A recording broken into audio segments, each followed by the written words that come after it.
안녕 친구들, 돌아온 걸 환영해요. 조이는 혼자서 무려 35점을 올렸습니다.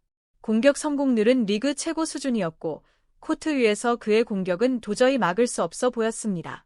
하지만 결과는 패배였습니다. 한 세트를 먼저 따냈음에도 불구하고 페퍼저축은행은 또다시 무너졌습니다. 반면 한국도로공사는 모마, 강소희, 타나차가 모두 두 자릿수 득점을 기록하며 비교적 차분하게 경기를 마무리했습니다. 한 팀은 한 선수가 모든 걸 책임졌고 다른 팀은 여러 선수가 고르게 나눴습니다. 숫자만 놓고 보면 인상적이지만 결과는 냉혹했습니다. 이 경기는 페퍼저축은행의 현실을 아주 선명하게 보여준 한 판이었습니다.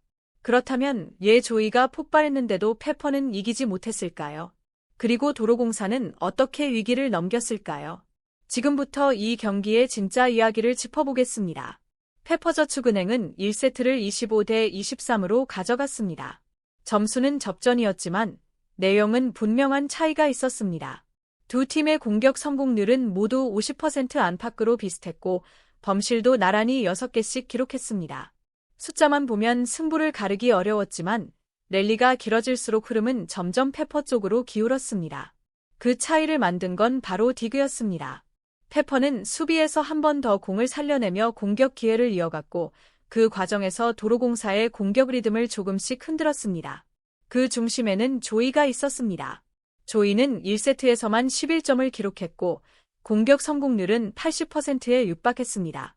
타점, 타이밍, 공격 선택까지 거의 완벽에 가까웠고 이건 정말 제대로 터졌다라는 말이 나올 정도의 괴물 같은 출발이었습니다.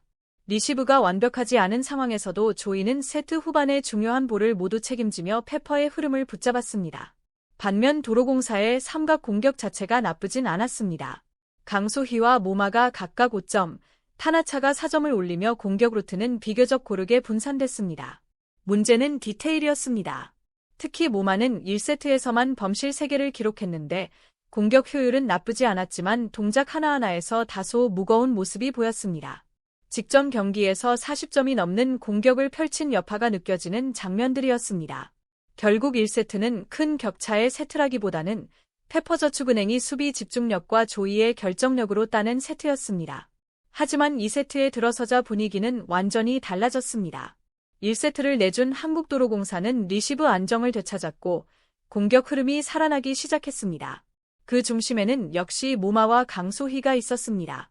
도로공사는 시작부터 공격 템포를 빠르게 끌어올렸고 모마가 이를 주도했습니다. 강소희도 측면에서 힘을 보태며 점수차를 서서히 벌려 나갔습니다.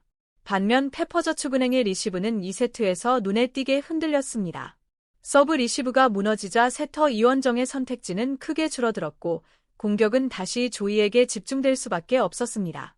조이는 2세트 만에 18점을 올리며 여전히 괴물 같은 결정력을 보여줬지만 문제는 그 다음이었습니다. 조이가 해결하지 못하는 상황에서 마무리해줄 이 옵션이 거의 보이지 않았고 박은서와 박정아의 공격 효율도 기대에 미치지 못했습니다. 그 사이 도로공사는 완전히 다른 그림을 그렸습니다. 모마가 꾸준히 점수를 쌓으며 상대 블로킹을 끌어당겼고 그 빈틈을 강소희와 타나차가 정확하게 파고들었습니다. 공격이 자연스럽게 분산되면서 도로공사의 공격은 훨씬 여유로워졌습니다. 결국 리시브에서 무너진 페퍼는 수비 이후 반격을 만들어내지 못했고 긴 랠리 상황에서도 도로공사가 훨씬 안정적인 운영을 보여줬습니다. 이 2세트는 조이가 아무리 폭발하더라도 리시브가 흔들리면 경기를 지배할 수 없다는 페퍼저축은행의 현실을 분명하게 드러낸 세트였습니다. 흐름을 완전히 가져온 한국도로공사는 2세트를 가져가며 승부를 원점으로 돌려놓았습니다. 3세트 역시 한국도로공사가 경기를 완전히 장악한 세트였습니다. 시작부터 도로공사는 강한 서브로 페퍼저축은행의 리시브 라인을 집요하게 흔들었고 리시브가 무너지자 공격 전개 자체가 느려지면서 페퍼는 초반부터 끌려갈 수밖에 없었습니다. 도로공사는 모마를 중심으로 한 하이볼 공격에 강소희와 타나차를 고르게 활용하며 점수차를 차근차근 벌렸고 세트 내내 주도권을 한 번도 내주지 않았습니다. 세트 초반에는 판정 논란도 있었습니다. 이원정의 손가락이 명확하게 흔들리는 장면이 있었음에도 불구하고 심판진은 또다시 노터치 판정을 내렸고 경기 결과와는 별개로 다시 한번 논란이 될 수밖에 없는 장면이었습니다. 이런 흐름 속에서 페퍼저축은행은 분위기를 바꿀 만한 계기를 전혀 만들지 못했습니다. 조이는 3세트 동안 25점을 올리며 홀로 분투했지만 박은선은 7점, 박정아는 6점에 그쳤습니다. 국내 선수들의 후속 공격은 성공률과 효율 모두에서 아쉬움이 컸고 공격 루트는 지나치게 단조로웠습니다. 조이가 막히는 순간 대안이 없었고 전술적인 변화 역시 체감되지 않았습니다. 장소연 감독의 대응도 눈에 띄지 않았습니다. 반면 도로공사는 완전히 다른 그림을 보여줬습니다. 모마가 19점으로 공격을 이끌었고 강소희는 무려 17점을 보태며 코트 전반을 흔드는 존재감을 발휘했습니다. 타나차도 10점을 올리며 삼각편대가 모두 두 자릿수 득점을 기록했습니다. 여기에 미들 이지윤이 8점, 김세빈이 5점을 보태며 중앙에서도 든든한 지원이 이어졌습니다. 결국 전 포지션에서 우위를 점한 한국도로공사는 3세트까지 가져가며 승부의 흐름을 확실히 자신들 쪽으로 끌어왔습니다. 4세트는 경기 내내 가장 치열한 접전이 펼쳐진 세트였습니다. 더 이상 물러설 곳이 없던 페퍼저축은행은 초반부터 강하게 나왔고 조이를 중심으로 도로공사와 팽팽한 흐름을 이어갔습니다. 랠리가 길어질수록 조이의 파워와 결정력이 더욱 빛났고 연속 득점으로 분위기를 끌어올리며 끝까지 버텼습니다. 하지만 문제는 늘 같았습니다.